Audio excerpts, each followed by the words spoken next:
Hujambo, karibu katika Dream Media habari, lakini kwanza ni machache kati ya mengi tuliyokuandalia kwa siku ya leo.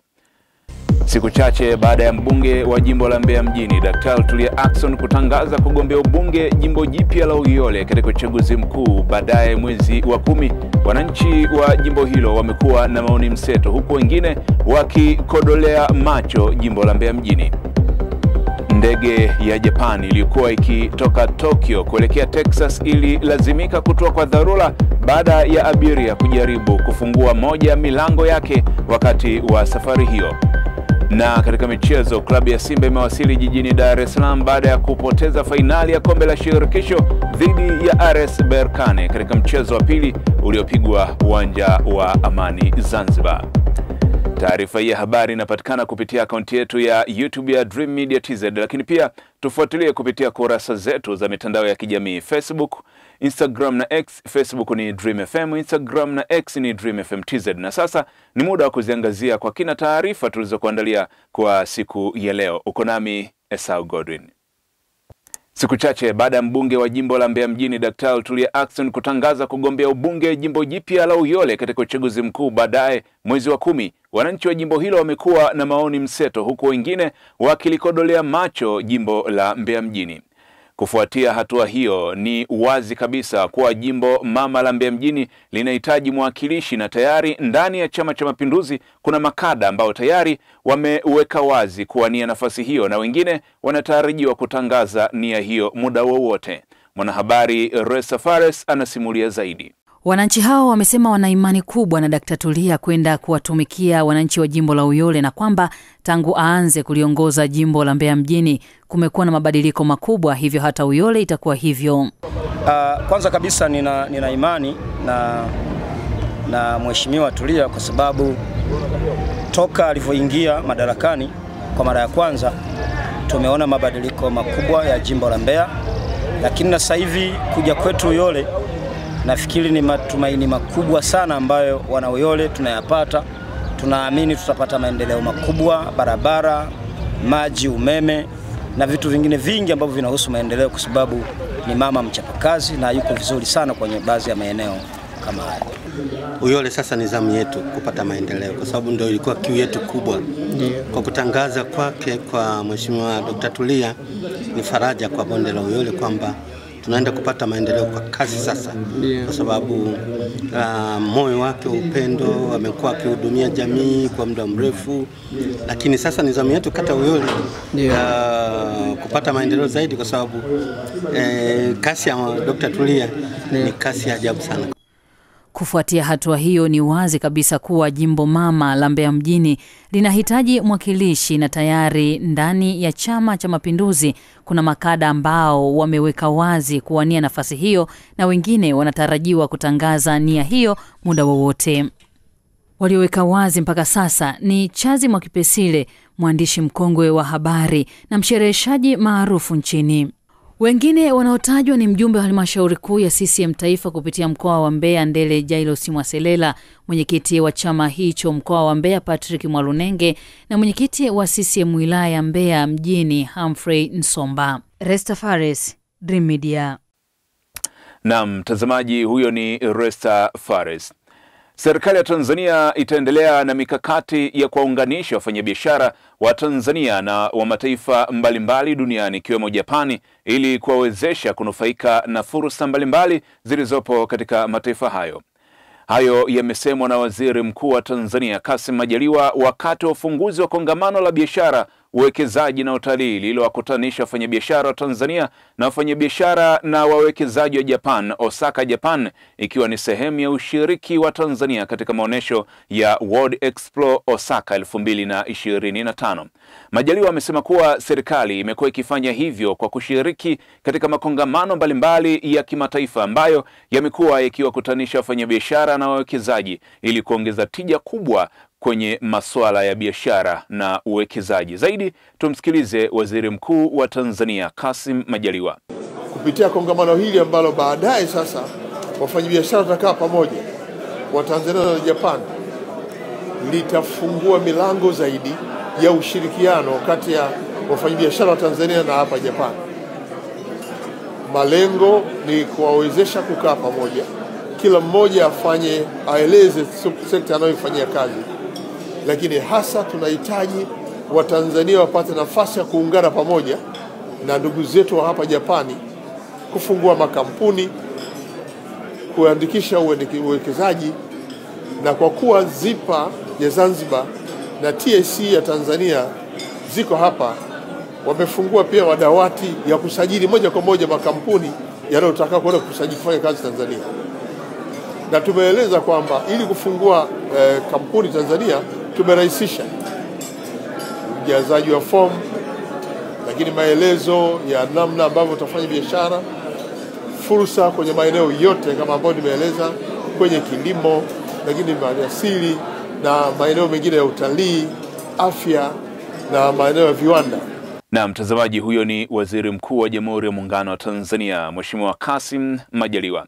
Siku chache zilizopita kulibuka taarifa zikisambaa kwenye mitandao ya kijamii zikimhusisha aliyewahi kuwa mwenyekiti mstaafu Chadema mkoa wa Mbeya na makamu mwenyekiti wa kanda ya Nyasa Joseph Mwasote almaarufu China wa China kukihama chama hicho na kuhamia chama cha ukombozi wa umma CHAUMMA.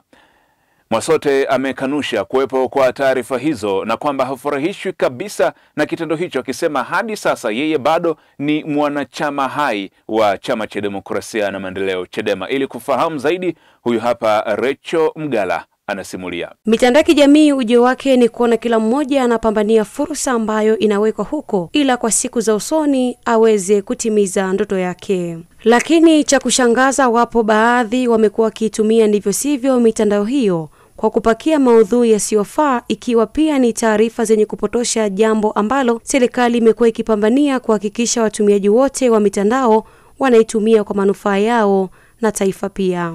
Mwenyekiti mstaafu CHADEMA mkoa wa Mbeya na makamu mwenyekiti wa kanda ya Nyasa Joseph Mwasote ameshangazwa kuona watu wakimwandika vibaya kwenye mitandao ya kijamii, akisema yeye bado ni mwanachama hai wa CHADEMA. Niseme hili jambo limeniuma kwa sababu hata kwenye maandishi kwenye mitandao nimeona wananiandika vibaya sana, na wananiandika kana kwamba ni mtu mmoja ambaye nina hengi au sina msimamo. Mimi niko kwenye chama hiki.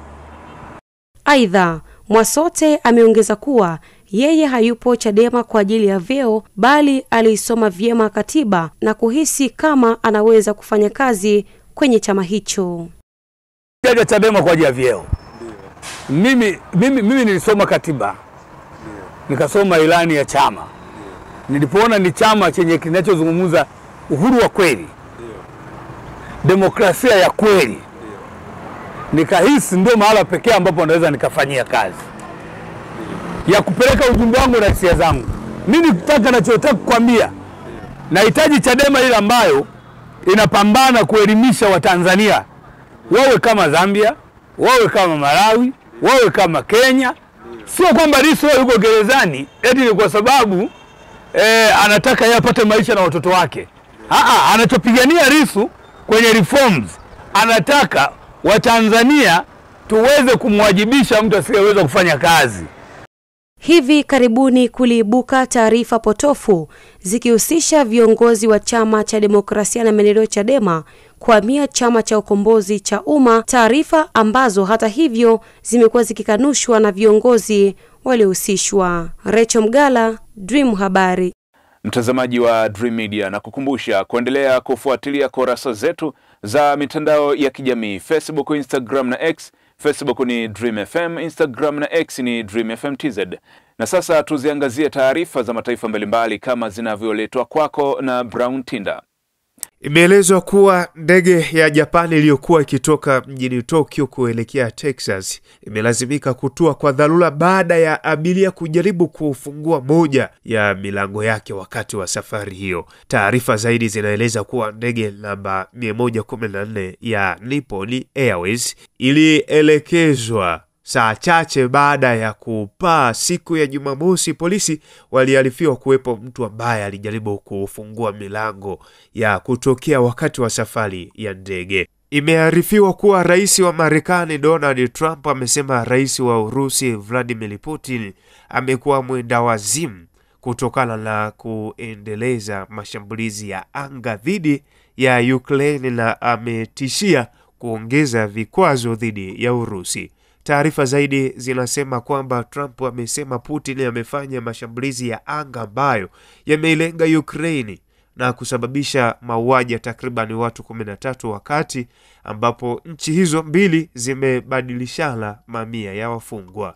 Kulingana na Trump, wako katikati ya mazungumzo na Putin anawaua watu wengi bila sababu kwa kurusha makombora na droni katika miji ya Ukraine bila sababu yoyote ile, huku akieleza kuwa hafurahishwi na jambo hilo na limemshangaza.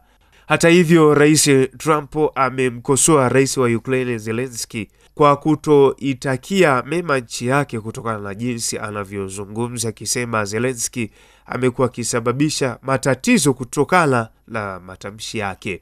Msemaji wa Kremlin Dmitry Peskov amewaambia waandishi wa habari kuwa Putin anachukua maamuzi ambayo ni muhimu ili kuhakikisha usalama wa nchi yake unakuwepo, akisema mashambulizi ya Urusi ni majibu ya mashambulizi yaliyofanywa na Ukraine.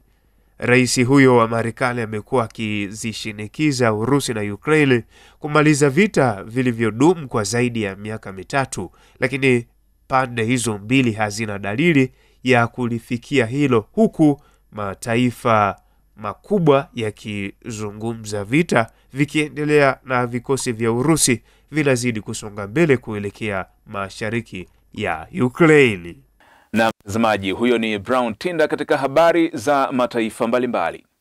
Katika michezo, klabu ya Simba imewasili jijini Dar es Salaam baada ya kupoteza fainali ya kombe la shirikisho dhidi ya RS Berkane katika mchezo wa pili uliopigwa uwanja wa Amani Zanzibar. Huyu hapa Ramadhan Kasim akikuletea mkusanyiko wa habari za michezo. Katika michezo, klabu ya Simba imewasili hii leo jijini Dar es Salaam ikitokea visiwani Zanzibar, ambako jana ulikuwa na mchezo wa fainali ya mkondo wa pili kombe la shirikisho barani Afrika dhidi ya RS Berkane kutokea pale nchini Morocco. Klabu ya Simba wana kibarua Jumatano Mei 28 dhidi ya Singida Black Stars kwa mchezo wa ligi kuu soka Tanzania bara. Lakini pia mbali na mchezo huo, Simba watashuka tena dimbani Mei 31 siku ya Jumamosi katika dimba la Tanzanite Kwara pale Babati mkoani Manyara kukipiga dhidi ya Singida Black Stars, na hii ni katika nusu fainali ya pili ya CRDB Federation Cup. Kimataifa, klabu ya Real Madrid ya pale nchini Hispania imemtambulisha rasmi meneja mpya Xabi Alonso ambaye ameachana na kikosi cha Bayer Leverkusen ya pale nchini Ujerumani na kujiunga na miamba hiyo ya soka kutokea pale Santiago Bernabeu, ambapo atadumu hapo mpaka mwaka 2028. Wakati Alonso anajiunga na klabu ya Real Madrid kule kunako klabu ya Bayer Leverkusen, meneja Erik ten Hag yeye pia ametambulishwa rasmi kama meneja wa kikosi hicho, akichukua nafasi ya Alonso ambaye amefanya vizuri kwenye msimu uliopita, na msimu huu hajaona mafanikio makubwa sana na Bayer Leverkusen, na mategemeo ya wengi pengine Erik ten Hag anaweza kaja kuendeleza pale ambapo Xabi Alonso ameishia kwenye kikosi hicho. Na hizo ndizo habari za michezo. Mimi ni Ramadhan Kasim na hii ni Dream TV. Mtazamaji, huyo ni Ramadhan Kasim katika mkusanyiko wa habari za michezo. Na kabla ya kuhitimisha Dream habari, ni kukumbusha tena machache kati ya mengi tuliokuwa nayo kwa siku hii. Siku chache baada ya mbunge wa jimbo la Mbeya mjini Daktari Tulia Ackson kutangaza kugombea ubunge jimbo jipya la Uyole katika uchaguzi mkuu baadaye mwezi wa 10, wananchi wa jimbo hilo wamekuwa na maoni mseto, huku wengine wakikodolea macho jimbo la Mbeya mjini. Ndege ya Japan iliyokuwa ikitoka Tokyo kuelekea Texas ililazimika kutua kwa dharura baada ya abiria kujaribu kufungua moja ya milango yake wakati wa safari hiyo.